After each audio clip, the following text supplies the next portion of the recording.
दोस्तों, आज हम आपके सामने फिर एक नया वीडियो, एक नई बीमारी के बारे में मालूमात लेकर हाजिर हुए हैं। एक स्किन इन्फेक्शन है जो वायरसेस की वजह से होता है। यह बहुत ही कॉमन है, बहुत सारे लोगों में यह पाया जाता है। पूरे भारत में 1 मिलियन लोग हर साल इससे इन्फेक्ट होते हैं। ये स्किन इन्फेक्शन को नज़रअंदाज किया जाता है। उसकी वजह यह है कि इसके जो सिम्टम्स होते हैं बहुत ही मामूली होते हैं और पेनलेस होते हैं, जिससे कोई तकलीफ़ वगैरह नहीं होती। क्या होता है इसके अलामतें, इसके सिम्टम्स? इसमें बम्स यानी कि स्किन पर छोटे छोटे दाने उभर कर आते हैं। ये दाने चेहरे पर और गर्दन पर, हाथों पर, सीने पर या जिस्म के और भी अन्य भागों पर हो सकते हैं। ख़ासकर ये जो दाने होते हैं, इसका बीच का जो हिस्सा होता है या इसके बीच में एक गड्ढा रहता है, ये इसकी पहचान है।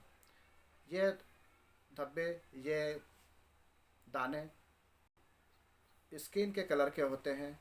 बाज़ लोगों में ये सफ़ेद भी होते हैं और लाल भी होते हैं। इसके सिम्टम ये है कि खुजलाहट होती है, खुजलाने से इन्फेक्शन होता है और खुजलाने से इन्फेक्शन दूसरे शरीर के भागों में भी फैलता है। जैसे हम ये देखेंगे कि इसके होने की ख़ास वजह यह है कि जब कोई आदमी डायरेक्ट कांटेक्ट में आता है, यानी कि इन्फेक्टेड पर्सन के जो दाने हैं या बम्स है, उन पर अगर डायरेक्ट उसका टच होता है तो इससे ये बीमारी एक से दूसरे को फैलती है। जैसे अगर इन्फेक्टेड पर्सन का टॉवेल, कंगा, कपड़े इस्तेमाल करते हैं तो ये इन्फेक्शन फैलता है। इसी तरीक़े से अगर इन्फेक्टेड पर्सन स्विमिंग पूल में अगर तैरता है तो दूसरे तैरने वालों को भी ये इन्फेक्शन हो सकता है। अब सवाल ये पैदा होता है कि इसका इलाज क्या है। इसका इलाज बहुत सारे सिस्टम में अलग अलग ट्रीटमेंट है, लेकिन होम्योपैथी में इसका बहुत अच्छा और बढ़िया ट्रीटमेंट है। यानी कि होम्योपैथिक ट्रीटमेंट अगर हम लेते हैं तो ये बीमारी बार बार होने से बहुत हद तक बच जाती है, क्योंकि ये बीमारी बच्चों में ज़्यादा होती है, बड़ों में कम होती है।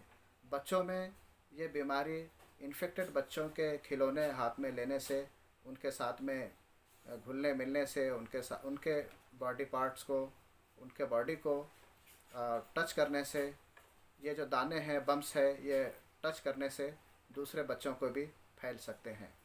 तो आइए अब हम देखते हैं कि इसको किस तरीक़े से हम इससे बच सकते हैं, इससे हम बचाव कर सकते हैं।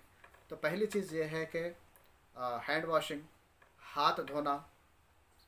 जैसा दूसरे वायरस है, साबुन से बार बार हाथ धोने से इन्फेक्ट नहीं करते, मर जाते हैं, उसी तरीक़े से ये वायरसेस भी बार बार साबुन से हाथ धोने से मर जाते हैं और हम उस इन्फेक्शन से महफूज रहते हैं। दूसरी चीज़ बचाव के सिलसिले में ये है कि जो दाने होते हैं उनको डायरेक्ट टच नहीं करें, उनको डायरेक्ट टच नहीं करें। डायरेक्ट टच करने से ये हेल्दी लोगों में भी बीमारी फैल सकती है।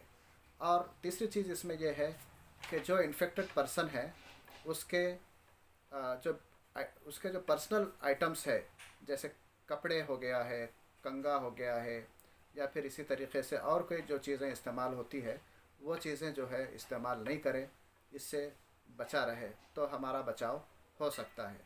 चौथी और आखिरी चीज़ ये है कि बड़े लोगों में ये बीमारी होने की जो वजह है वो फ़िज़िकल रिलेशन या सेक्सुअल कांटेक्ट की वजह से होता है। अगर किसी पार्टनर को मोलस्कम कंटाजियोजम है तो वो दूसरे पार्टनर को भी ये बीमारी हो सकती है।